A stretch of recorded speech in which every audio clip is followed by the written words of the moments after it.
Not every projector that I review has to be a super halo, super expensive one. This one here is the TOPTRO Video Projector X9. Not super expensive, but based on the specifications that it at least says that it has, it looks pretty good for the price, honestly. So this one here is meant to be a little bit more affordable. I mean, it's not going to be in the $3,000–4,000 range, but it looks pretty good overall. Let's open it up. Let's have a look, and we'll test it out. So inside we get the little thank you card for buying TOPTRO. Now this one it looks like it does not have built-in Netflix and Prime. You can get a little Google stick type thing, a little Google 4K stick. I actually have one. And you can just plug that in there. And then as a result, you will end up being able to get that because it's going to do that. However, this one here doesn't have it natively. You can do stream mirroring as well. You can plug it into a laptop or something like that and do it that way. But the native operating system doesn't have it.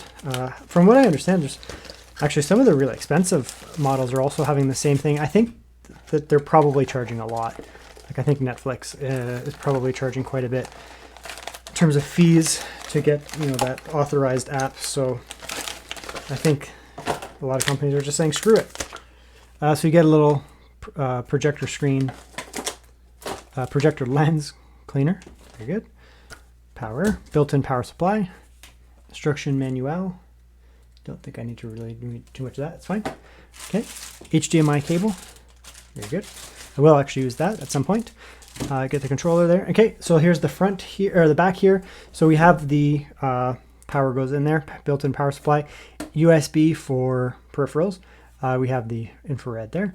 2 HDMI in. I'm going to hook this up to a laptop and probably a game console. I'm not sure if I'm going to do a handheld or a full game console. We'll see. Nice big speakers there. We'll see how that sounds. More speakers on the left, more speaker on the right. So hopefully it sounds pretty good. We will test that. These are exhausts here because it's projector, ball-based projector. It's going to have some heat that it gives off. On the bottom here, we do have, what's that? Oh, that's the stand. So you can get a little bit of a angle on it. Yeah, I'm probably going to set that up a little bit there. Projector bulb. So this is 1080p. You can get things like 4K projectors, but they're in a whole different price bracket. So it all comes down to what you're looking for. If you're looking for something that's going to be, super halo, then you pay super halo dollars. If you're looking for something that is more affordable, usable, approachable for the average person, you're going to get something probably in this class.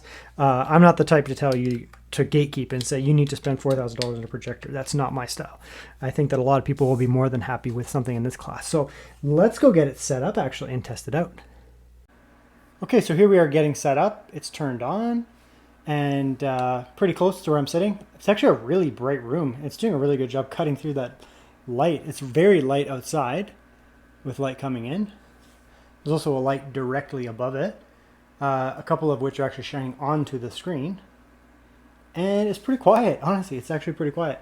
Okay, so I'm just going to move it quickly. You're going to see something here.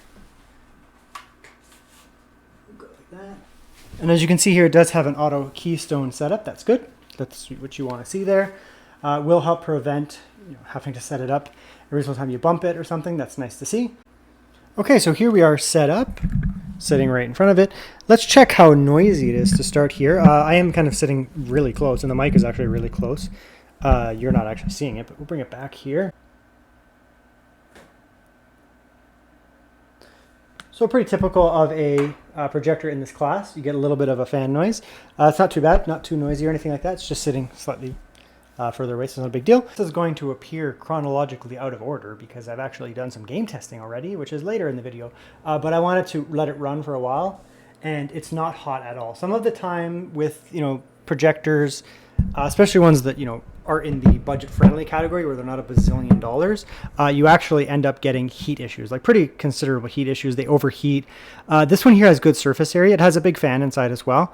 Not overly loud, actually, interesting. But it ends up having pretty good thermals as well. When you get into some of those, like especially those really small ones, because they have small surface area, what ends up happening is the fan is really loud, for one thing, super loud and annoying on them, because they need to be, they're small fans, they have to just absolutely tear. This one here is larger, so you don't have that issue. And in general, it seems to be keeping itself nice and cool. There's no issues with thermals on this. I actually just sat here and did a bunch of emails rather than playing Mario, unfortunately. And it's like half an hour later and it does not feel hot whatsoever. So yeah, it's in terms of thermals, they're doing a really good job with this thing here. I mean, it's fairly large, I'd say. So it would make sense if it was some overheating mess, despite the fact that it has a pretty good size to it, it would be kind of upsetting. Okay, so just going to plug it in, see if my laptop detects it as a screen right away. In theory, you should see this pop up. Okay, so it did recognize it, and I think we just have to go to the actual input. So I'm going to do it on the controller. USB, if you're going to use a Google Stick type thing, you can do that. Okay, that's looking pretty good there. Okay, yeah, let's kill off the lights because it's looking pretty good with the lights on. But let's kill off the lights. Okay, so that's what the lights kicked off. There's still a huge, giant open window to the right, which I'm actually not going to close, just for the proof of concept. If it's going to look that good with the window right there, I'm not too concerned. That's pretty good. Resolution, so there we go, 1080p, very good. And I'm going to just check the settings here. So we're going to move that over. Yeah, look at that. So that's the projector there to identify. Yeah, as expected. And let's just double check that Windows, yeah, it sees it as 1080p as it is. And kick that out. And you could tell it was a little slow. Yeah, that's good. Now it feels good. So now we're getting 1080p 60. I was noticing it was a little slow before. Not so much now. That's looking good there. Okay. Okay, so I'm going to turn it down because apparently it's going to get really loud. It's at 15 and the speakers are like right in front of me at my face. So it's going to get super loud. So I'm actually turning it down for this part here. So the red's looking pretty good there. That's definitely, you know, it's not pushing a DCI-P3 style red, but it's still looking like an sRGB style red. It's not like a weird pink, orange, washed out kind of thing where you get on like a cheap kind of color space. We're not getting that here, so that's looking pretty good. Her skin tone's looking pretty good. Relatively warm, I would say, if anything, but that's fine. No problems there. Contrast is pretty good. Again, we're on a projector. Let's see what I see. I do not see that. I see about that there. That's looking pretty good. And again, with the light on to the right is definitely nice. So we're getting good contrast in there. Again, it's not going to rival like an OLED TV or something, but it's not even in the same category. So that doesn't really make any sense. Okay, we'll try this one. It has a little bit more motion. Oh, the green's looking really nice actually on here. Yeah, the green's looking fantastic actually. Vibrant colors, definitely pushing into the sRGB color space. It's not some 45% NTSC garbage. So the color space is actually looking quite good here, honestly, to be honest. The green's looking good there. You can see they don't look kind of like dead yellowy grass. When you get into, you know, low color space, you'll get kind of dead looking grass there. It won't look good. This is looking good too. And it's all going to depend on the size of the screen, right? Like if you're putting this on a 170-inch wall or something like that, it's going to start to get a little bit softer. But you get a little bit of a natural softening on a projector anyways, you know, whereas if this was an LCD screen, you'd actually get a lot of pixelation. So you'd actually be able to see the individual pixels, which is bad because it'll look like crap. Here, because it's a projector tech, you actually get a very gentle softening, which is kind of what you want, to be honest, where you're going to be getting, you know, despite the fact that it's a 1080p image being blown up, it doesn't look like a pixelated mess. So it actually looks quite good, honestly.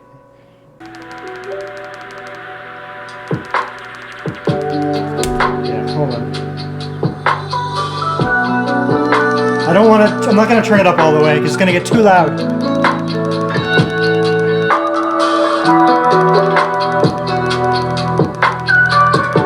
That's fine.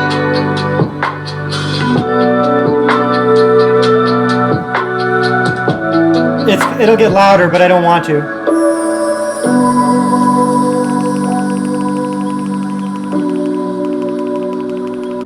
Right, so it gets extremely loud. 75%. Jeez, it's still too loud. Right, okay, so 75% or whatever, we were at 76, around there. It was like, we were at 90 dB at that point. And, you know, it's a projector, so it's actually going to be sitting probably, depending how you set it up, but the way I have it, usually in front of you. Honestly, that's where I have it. I have a little table in front of me. And so the speakers are in my face. So it's really loud. Now, sometimes loud isn't good, right? Like it's going to be super loud, but it'll be tinny and rattly and hollow. Hurt your ears. This is not the case. This is good quality audio. Lots of bass. It has a lot of bass actually. So overall, I think one of the strongest elements of this projector is going to be the audio. I have reviewed a couple TOPTRO before in the past, and they had extremely impressive audio, and that's the case here as well, right? You come in here, you slap a movie on this or a game. I'm going to test some games, and audio is important. In my opinion, you want to have, good audio for these situations. You can do like a PS4, you can do PS5, Xbox Series X, all these type of game consoles, and they prefer 4K, 1440p, but they will happily output at 1080p, no problems whatsoever. Series S, I have a Series S up in my main floor, and the Series S nowadays you're only getting 1080p. You're not outputting on a Series S at 4K and like modern demanding titles. It can't do it. You can try. I mean, the actual console will try to do 4K, but it's not going to happen because it can't handle it in these modern games. It doesn't have the processing power. But what we can do is we can do some Nintendo Switch. Okay, so here we are in Super Mario RPG. Let's turn that down. It's so freaking loud. This is a perfect case for this projector here. Why? Well, the Nintendo Switch in docked mode only outputs at 1080p. So I really think that, these type consoles, obviously you can use them with PC, you can use them with 4K screens. And, the vast majority of 4K consoles, the Series X, the PS5, they will happily output at 1080p. The Series S really will happily output at 1080p because that's kind of what it's designed for. The Series S, I mean, you can do 4K, but not in a lot of games. 1440p, sure, you can do a fair bit.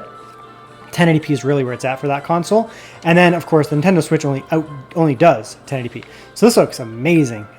Now, the colors are looking very saturated here, looking very nice. I mean, obviously, I play a lot of Super Mario RPG. I need to get further, but the color's looking good. There's no weirdness in the color calibration. It's funny how I can use Super Mario RPG to make sure a screen is calibrated, but it's looking good, right? It's just, it doesn't look like the pixelated. You get a little bit of a pixelated effect on a 1080p screen if it's very large. If you had a 32-inch or 42-inch, this is about a 50 to 55-inch screen right now we're outputting at, and in a screen like this, if it's 1080p, it'll look pixelated, like the Nintendo Switch. So you can actually see some of the pixels here. On a projector like this, you get a little bit of a natural softening where you don't have that issue anymore, where it looks nice and, natural, kind of how it should be. So this looks fantastic. Look how saturated that looks. It's looking great. Nice and bright, too. Again, I don't have this room super dark. It looks like it because the camera is going to contrast it, but it's fairly well lit in here with the light on it. So, what's this here? Booster's Pass. I guess that's the next area. I've beaten Super Mario RPG many times, but on the SNES, so I'm not that much of a noob. Yeah, we actually got to go in and into Booster's, not castle, it's his house, I guess. It's going to be just awesome, honestly. I might actually leave this one in this room down here, hooked up to my Nintendo Switch, because I can just come down here and veg out and play my Nintendo Switch on it. I do like to play my Switch on TVs, not just on the little handheld thing, but my 4K screen upstairs, the resolution is too high. It's big, very big. It's about, I think it's a 60-inch 4K screen, and honestly, the Switch looks kind of bad on it. It's fine, but it looks kind of bad, right? And my Series S actually looks like crap on it, to be honest. So I think what I'm going to do is have my Series S and my Switch down here hooked up to this projector and just leave it where it is right now. I think it's going to be just fine. So at night, I can come down here and just veg out and play on this little projector here. Honestly, I think that's what I'm going to do. So I'm happy with it. I think it's great. So, I mean, yeah, let's de-Mario this for a second.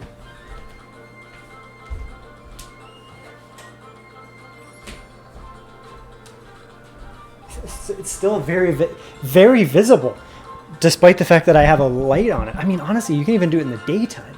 Anyway, so that's that. That's the TOPTRO, the X9. It's actually really good. I like it.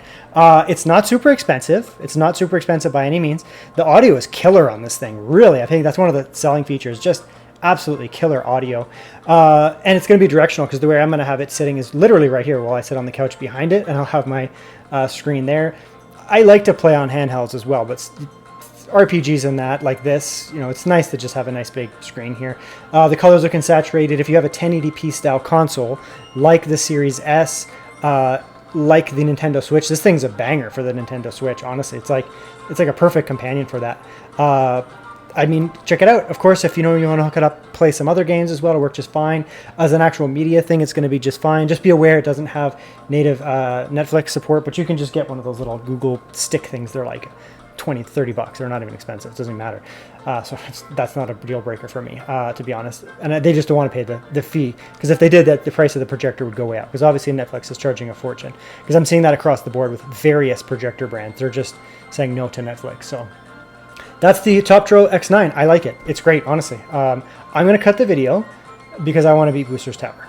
Next time I do a projector review or a TV review or something, if I'm not past this part, you can hold me responsible and say, you haven't been playing Super Mario RPG as much as you should have been. So I'm going to try to do it right now. It's pretty sick, though.